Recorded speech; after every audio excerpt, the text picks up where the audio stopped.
The marble pillars of the U.S. Supreme Court seemed to echo with the crowd's collective gasp. Associate Justice Samuel Alito, widely recognized for his firm conservative philosophy and sharp courtroom style, had just mocked Congresswoman Jasmine Crockett's legal argument in front of the nation. "Congresswoman," he said, his tone dripping with sarcasm, "perhaps they teach constitutional law differently in Texas, but that's not how the First Amendment has ever been read by this court." Laughter rippled through the chamber. Several law clerks exchanged uneasy glances, and even a few of Alito's fellow justices appeared surprised by his dismissive tone, standing tall at the podium. Congresswoman Jasmine Crockett, representing the plaintiffs in a major voting rights case, paused only for a moment. Though the remark was clearly meant to undermine her expertise, she remained calm and composed. "Justice Alito," she began, her voice firm but respectful, "if I may, I'd like to direct the court's attention to our supplemental brief. Appendix C, page 14, what followed would silence the courtroom. The documents she revealed didn't just counter the justice's criticism, they transformed the constitutional foundation of the entire case. Before we break down what these powerful documents revealed and how they completely changed the court's perspective, make sure to subscribe and turn on notifications for more in-depth coverage of major Supreme Court moments. The mainstream media often overlooks moments that show how justice truly unfolds at the highest level. The court had taken up Martinez v. State Elections Commission, a landmark case challenging new laws on voter registration drives. The question was whether nonprofit groups could be forced to register with the state, submit their internal operation plans, and have every volunteer undergo government-approved training before helping citizens register to vote. The outcome would have national consequences. 17 states had already enacted similar restrictions, claiming they protected against fraud and registration errors. Civil rights groups, however, argued that these laws made it nearly impossible for local organizations, especially those serving minority voters, to continue their vital work. Justice Alito, appointed in 2006 by President George W. Bush, had long been known for his strict textualist approach to the Constitution. He consistently emphasized historical interpretation, state sovereignty, and minimal federal interference in election laws. Before joining the Supreme Court, Alito served as a U.S. attorney and later on the Third Circuit Court of Appeals, earning a reputation for incisive, sometimes skeptical questioning during oral arguments. So, what's your take on voter registration rules essential for election integrity or unfair barriers to participation? Share your thoughts below. Congresswoman Jasmine Crockett brought a very different legal tradition to the case. Before serving Texas's 30th District in Congress, she had built an impressive career as a civil rights attorney specializing in voting rights cases. Her legal strategy blended textual analysis, historical insight, and real-world impact, especially on marginalized communities. The Supreme Court's decision to let her personally argue the case, despite her congressional role, drew national attention. Such permissions are rare and signal the case's enormous importance. Lower courts had split sharply on the issue. One circuit struck down the laws as unconstitutional restrictions on free speech and association, while another upheld nearly identical rules as reasonable regulations under state authority. The resulting circuit conflict forced the Supreme Court to step in, with most analysts predicting a conservative ruling upholding the state's power. Oral arguments began predictably conservative justices emphasizing security and state control, liberals highlighting the burden on civic organizations. But when Crockett began her argument, the tone of the courtroom shifted instantly.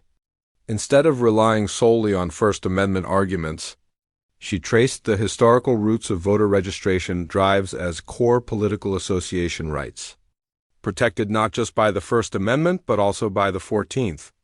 She presented compelling evidence that these regulations would unfairly hurt minority-led organizations. "These laws don't just set procedures," Crockett explained. "They give state officials power to decide who gets to help citizens register and who doesn't, an authority that historically has been used to suppress minority voices." Her reasoning drew the attention of Justice Elena Kagan, who leaned forward and asked, "Congresswoman Crockett, are you suggesting these laws should face strict scrutiny because they touch both associational and voting rights?" Crockett replied calmly, "Yes, Justice Kagan. The historical record clearly shows that community-based voter registration drives have long been essential in breaking down barriers to political participation, especially for marginalized and minority communities. Yet the state's new regulations directly targeted these efforts, imposing burdens that did not apply to other forms of political organizing. It was at this point that Justice Samuel Alito leaned forward, signaling his intent to intervene. What followed would become the extraordinary exchange that transformed the entire Supreme Court hearing. "Congresswoman Crockett," Justice Alito began, his tone sharp with skepticism, "you're arguing that these regulations deserve heightened scrutiny because they supposedly target certain communities. But the laws are facially neutral. They apply equally to all organizations conducting voter registration drives. There's nothing in the text that singles out any group." Crockett nodded respectfully before responding. "Justice Alito, while the text appears neutral, its application is not. Our record contains extensive evidence that these requirements disproportionately burden small, community-based organizations serving minority neighborhoods." "The administrative costs alone," Alito interrupted, a move not uncommon during Supreme Court arguments. "Many laws have disparate effects without triggering heightened scrutiny," he said. "Election regulations inevitably affect organizations differently based on their size and resources. That doesn't make them constitutionally suspect."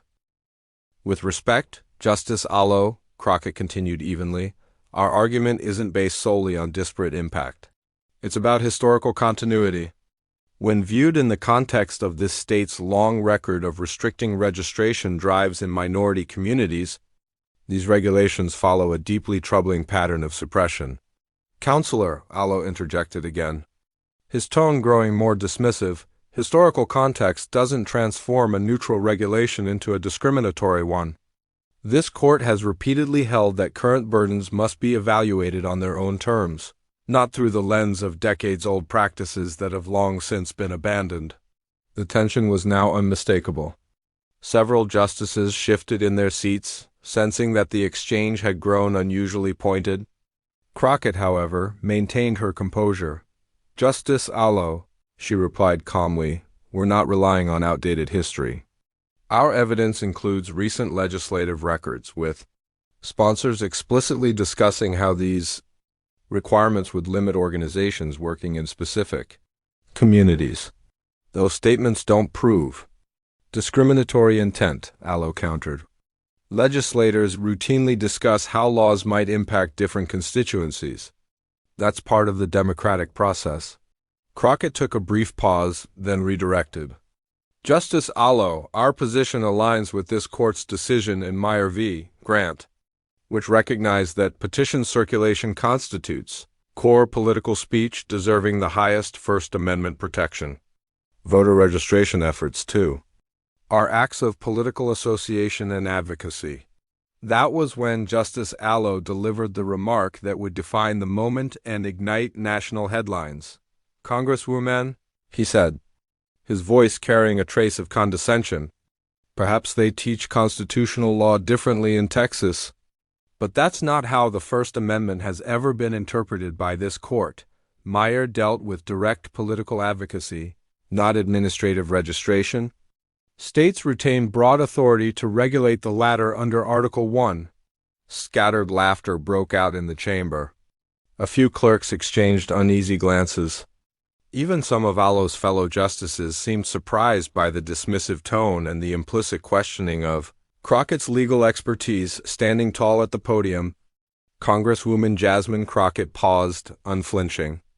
Her expression remained steady despite the attempt to undermine her credentials. "With respect, Justice Alito," she said, her voice firm but composed, "I'd like to direct the court's attention to our supplemental brief Appendix C, page 14. A quiet rustling of papers swept through the courtroom as the justices located the document. Allo's expression remained skeptical as he turned the page. This appendix, Crockett explained, contains internal communications from the State Elections Commission, produced during discovery. The highlighted email is from the Commission's legal director to the bill's sponsors, 3 weeks before the legislation was introduced. As the justices read, the room seemed to shift. Justice Sonia Sotomayor looked up sharply. Justice Brett Kavanaugh furrowed his brow as he flipped to the next page. Chief Justice Roberts studied the document with measured focus. The email read, "The registration, training, and operational plan requirements will effectively prevent most community organizations from conducting registration drives. This will be particularly effective in reducing registrations in targeted urban and minority-heavy districts where such drives have historically generated thousands of new voters unlikely to support our preferred candidates." The courtroom fell silent. Even Justice Alito's expression had changed from dismissive to intensely focused as he continued reading. The next page contained the Commission's internal analysis, confirming that nearly 85% of the organizations unable to meet these new voter registration requirements primarily serve minority communities, Crockett explained. Turning to the next document, she continued, page 16 provides a district-by-district breakdown showing the steepest declines projected exactly where minority populations are highest. Justice Elena Kagan leaned forward. "Congresswoman Crockett, was this evidence presented to the lower courts?" "Only partially, Your Honor," Crockett replied. "The most revealing communications were uncovered after the appellate decision. Our ongoing discovery revealed that these internal analyses had been deliberately withheld during the original proceedings. We filed a motion to supplement the record, and it was granted because of the new evidence's importance." Justice Alito had regained his composure but now seemed more careful. "Counselor," he began, "even assuming your representations are accurate, these communications reflect the opinions of Commission staff, not necessarily the legislature that enacted the statute." Crockett was ready for this. "Justice Alito," she said confidently, "if you turn to page 18, you'll see text messages between the Commission's director and the bill's sponsor. The sponsor's reply reads, 'This is exactly what we need.' The beauty is that nothing in the text explicitly mentions these communities, so it should survive legal challenge while achieving the desired outcome." Justice Amy Coney Barrett, who had remained silent up to that point, joined the questioning. "Congresswoman, this evidence certainly raises concerns about intent by certain officials. But how do you respond to the state's argument that, regardless of improper motives, these regulations still serve legitimate interests in election administration?" That question opened the door for Crockett to strengthen her broader constitutional argument. "Justice Barrett," she replied, "this is exactly where the First Amendment becomes critical. When a law burdens core political rights like association and expression, it must be narrowly tailored to serve a compelling state interest. The state's stated goal, administrative efficiency, can easily be achieved through far less restrictive measures." She continued, her tone steady and persuasive. "Moreover, these internal communications show that efficiency was never the real motive. The evidence demonstrates that officials intentionally designed these requirements to suppress voter registration in specific communities. That makes this not just a matter of bad policy, it's a constitutional violation, where administrative rules become tools for viewpoint discrimination, something the First Amendment explicitly forbids." Justice Alito, now fully engaged, posed a new question that signaled a remarkable change in tone. "Counselor," he said, "if we assume your evidence accurately reflects legislative motivation, how would you have this court craft a remedy that corrects the constitutional violation while still allowing states to regulate voter registration?" This question focused on remedy, not resistance, marked a turning point. Alito was no longer dismissing Crockett's expertise. He was actively engaging with her constitutional framework. Crockett answered with precision. "Justice Alito, the court could apply the Anderson-Burdick standard. Under that precedent, any regulation that severely burdens political participation must be narrowly tailored to serve compelling state interests. When administrative requirements selectively target specific communities without genuine necessity, such rules should be presumed invalid. She paused, then concluded firmly. This approach preserves state authority to regulate elections while preventing the misuse of that power to suppress political participation. It also provides clear guidance for lower courts in evaluating similar laws in the future. As her time expired, Crockett had done what few advocates ever manage. She shifted the entire tone of a Supreme Court session. Through meticulous command of the record and constitutional doctrine, she turned skepticism into serious consideration. Even Justice Alito, who had once dismissed her argument with condescension, now treated it with respect when Chief Justice Roberts thanked her. There was a quiet recognition among those in the courtroom. They had just witnessed something rare, a moment where truth, evidence, and advocacy changed minds in real time. When the state's attorney rose for rebuttal, the courtroom dynamic had completely changed. Justices who once seemed ready to defend the state's position now pressed hard on its credibility. "Counsel," Roberts began, "how do you respond to the emails showing the commission designed these requirements to reduce voter registration in minority communities?" The attorney hesitated. "Mr. Chief Justice, those communications reflect only the personal opinions of staff, not the official stance of the legislature or the commission." Justice Brett Kavanaugh immediately followed up.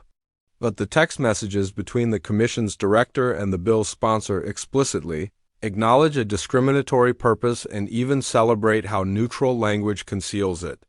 How can we ignore that?" "Justice Kavanaugh," the attorney stammered, "isolated communications don't represent the collective intent of the legislature." Then came the question that sealed the moment from Justice Alito himself. "Counsel," he asked, "even if we set aside legislative intent, doesn't this evidence at least create a strong inference that viewpoint discrimination played a role? And if so, wouldn't that trigger heightened First Amendment scrutiny under this court's own precedent?" It was a stunning reversal. The very justice who had mocked Congresswoman Crockett's First Amendment argument less than 30 minutes earlier was now echoing it.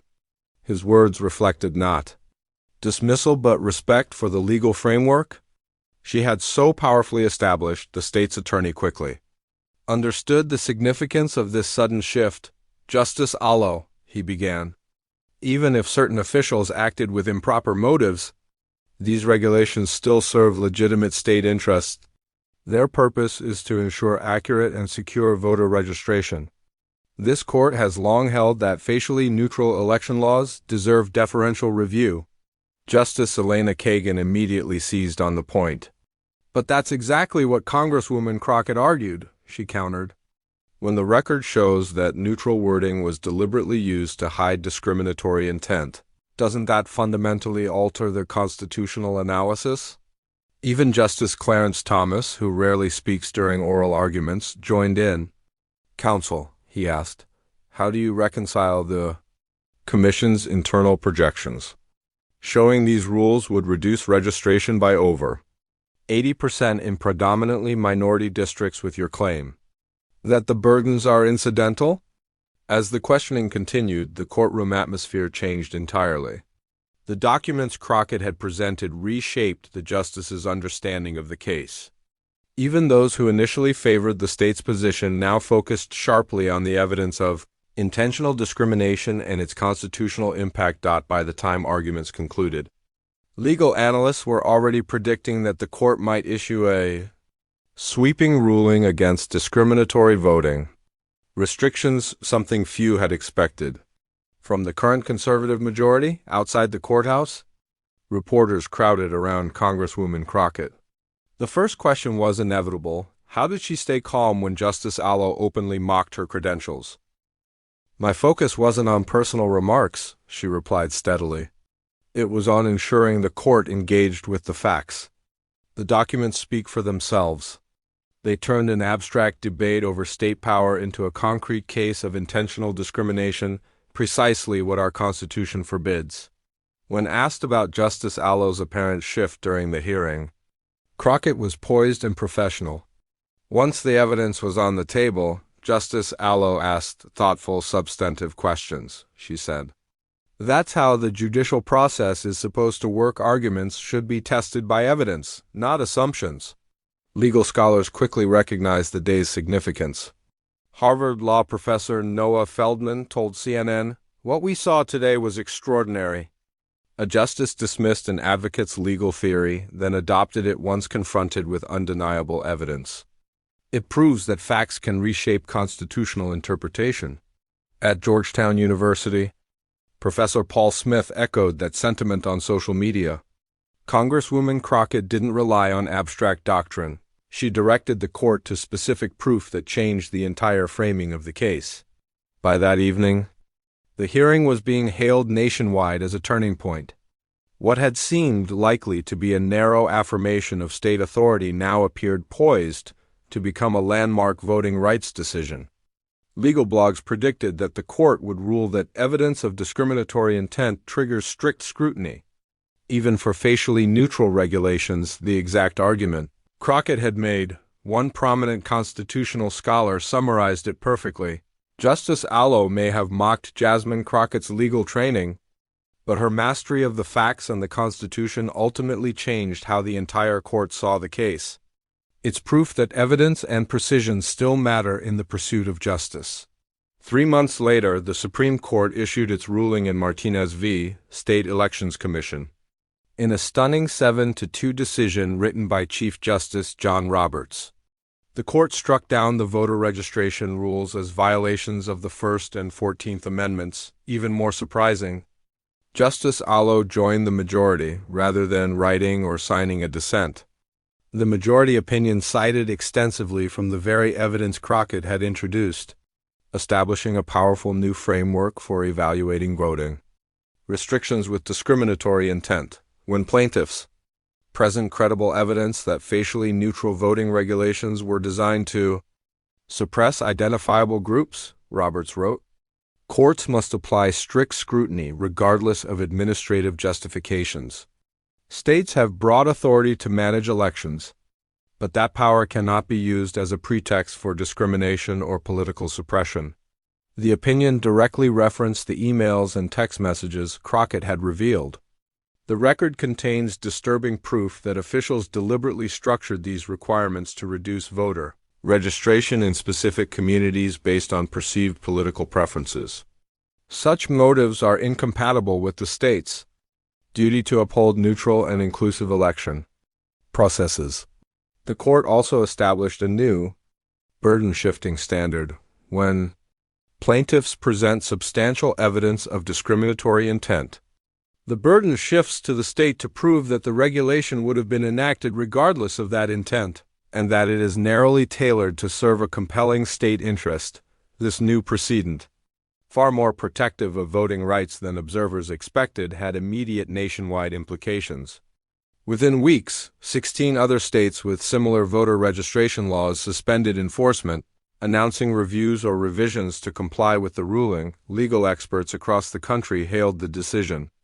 Yale law professor Heather Gerken called it a defining moment for American democracy, adding, "This ruling provides a practical tool to challenge laws that appear neutral but are rooted in discriminatory intent. It establishes that motivation matters, a principle that will resonate across all areas of constitutional law." For civil rights organizations, the decision became a legal breakthrough. The NAACP Legal Defense Fund quickly announced plans to challenge several election laws under the new framework. Focusing on statutes where documentary evidence revealed discriminatory motives hidden behind neutral language, the victory was not just legal, it was symbolic. Congresswoman Jasmine Crockett had faced skepticism and ridicule at the nation's highest court. Yet her preparation, composure, and command of the record reshaped constitutional doctrine and reaffirmed the power of truth in the pursuit of justice. State legislators across the country quickly responded to the Supreme Court's landmark ruling. In states with pending election legislation, lawmakers revised their proposals to ensure compliance with the new constitutional framework. Legislative council offices issued detailed guidance warning that any internal communications revealing discriminatory intent could now invalidate otherwise lawful regulations. The message was clear: election measures must be justified by genuine administrative needs, not political or demographic targeting. The decision's ripple effects reached academia as well.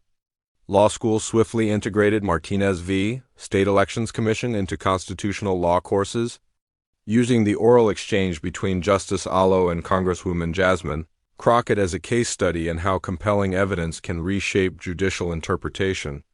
New seminars on evidence development in voting rights litigation emerged, underscoring how factual discovery can determine constitutional outcomes for Congresswoman Crockett. The ruling served as powerful validation of her legal strategy and advocacy. In national interviews, she downplayed personal triumph and emphasized the broader democratic principle affirmed by the court.